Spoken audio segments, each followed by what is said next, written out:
Hi everyone.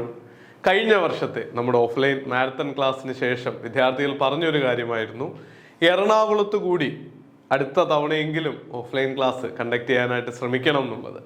അപ്പോൾ ഇത്തവണത്തെ നമ്മുടെ ഫ്രീ ആയിട്ടുള്ള മാരത്തൺ സെഷൻ 2 സിറ്റികളിലേക്ക് വരികയാണ്. തിരുവനന്തപുരത്തും എറണാകുളത്തും 2 ദിവസം നീണ്ടു നിൽക്കുന്ന, ഓരോ ദിവസവും 10 മണിക്കൂർ വീതമുള്ള ക്ലാസ്സുകൾ, പ്യുവർലി പേപ്പർ 1ന്റെ ക്വസ്റ്റ്യൻ ഡിസ്കഷനും കീ ഏരിയകൾ ഡിസ്കസ് ചെയ്യുന്ന സെഷൻ ആയിരിക്കും. നമ്മുടെ ഓഫ്ലൈൻ ബാച്ചിലുള്ള സ്റ്റുഡൻസിന് ഫുഡിന്റെ പോലും പൈസ വേണ്ട, അത് ഫ്രീ ആണ്. മറ്റുള്ളവർക്ക് ഒരു 500 രൂപയിൽ ജസ്റ്റ് അധികം 2 ദിവസത്തെ ലഞ്ചും അതോടൊപ്പം 2 നേരം സ്നാക്സും ചേരുന്നതിന് വേണ്ടിയിട്ടുള്ള ഒരു എമൗണ്ട് GST അടക്കം 599 എന്നുള്ള ഒരു ചെറിയ എമൗണ്ട് കൂടി മറ്റു സ്റ്റുഡൻസിന് രജിസ്ട്രേഷനായിട്ട് വെച്ചിട്ടുണ്ട്. കാര്യം ഫുഡ് അടക്കം ഹോൾ അടക്കമുള്ള കാര്യങ്ങൾ പ്ലാൻ ചെയ്യുന്നത് കൊണ്ട് നിങ്ങൾ എത്തിച്ചേരുന്നുള്ള ഉറപ്പിന് വേണ്ടിയിട്ടും നിങ്ങളുടെ ഭക്ഷണത്തിനുള്ള പേയ്മെന്റ് എന്നുള്ള നിലയിലുമാണ്. അതുപോലും നിങ്ങൾ പങ്കെടുക്കുമ്പോൾ കംപ്ലീറ്റ് ആയിട്ട് റിക്കവർ ചെയ്യാൻ സാധിക്കും. കാര്യം പങ്കെടുക്കുന്ന എല്ലാ വിദ്യാർത്ഥികളും നമ്മുടെ എയിം JRF ടെസ്റ്റ് സീരീസും DI മാസ്റ്റർ ക്ലാസ്സും 2 കോഴ്സുകൾക്കും കൂടി ചേർത്ത് 12,000 രൂപയോളം വാല്യൂ വരുന്നതാണ്.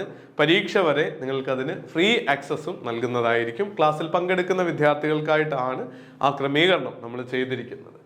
തിരുവനന്തപുരത്ത് 13, 14 അതായത് ഡിസംബറിലെ സെക്കൻഡ് സാറ്റർഡേയും സൺഡേയും ചേർന്ന് വരുന്ന ആഴ്ചയാണ്. എറണാകുളത്ത് 20, 21 ദിവസങ്ങളായിട്ടാണ്. പരീക്ഷയോട് അടുത്താണ്, ക്രിസ്മസിന് മുൻപായിട്ട് നിങ്ങളുടെ പ്രിപ്പറേഷൻ എല്ലാം കഴിഞ്ഞ് ലാസ്റ്റ് റൗണ്ട് ഒരു കോൺഫിഡൻസും മോട്ടിവേഷനും ബൂസ്റ്റപ്പും ലാസ്റ്റ് ഒരു മെമ്മറി ബൂസ്റ്ററൊക്കെ ആയിട്ട് ആക്ട് ചെയ്യാൻ ഈ സെഷൻസ് നിങ്ങളെ സഹായിക്കും. അപ്പോൾ 2 ഇടങ്ങളിലും I+ന്റെ ടീം ഒന്നാകെ എത്തി ക്ലാസ് എടുക്കുന്നുണ്ടാവും. ഞാനും നിങ്ങളുടെ അടുത്തേക്ക് വരുന്നുണ്ടാവും. നമുക്കപ്പോൾ അടുത്ത വീക്കുകളിലായിട്ട് കാണാം. ഇപ്പോൾ തന്നെ രജിസ്റ്റർ ചെയ്യുക. സീറ്റ് ലിമിറ്റഡ് ആണ്. കാര്യം ഒരുപാട് വലിയൊരു ക്രൗഡ് വന്നു കഴിഞ്ഞാൽ നമുക്ക് ഓഫ്ലൈനായിട്ട് ക്ലാസ് എടുക്കാനും ഡൗട്ട് ക്ലിയർ ചെയ്യാനും പേഴ്സണൽ ഇൻട്രാക്ഷനും ഒക്കെ തടസ്സം ഉണ്ടാവും. അതുകൊണ്ട് ആദ്യം തന്നെ രജിസ്റ്റർ ചെയ്യാനും ഫീസ് അടയ്ക്കാനായിട്ടും നിങ്ങൾ ശ്രദ്ധിക്കുക. പരീക്ഷയ്ക്ക് തയ്യാറെടുക്കുന്ന എല്ലാ വിദ്യാർത്ഥികൾക്കും all the very best. Thank you.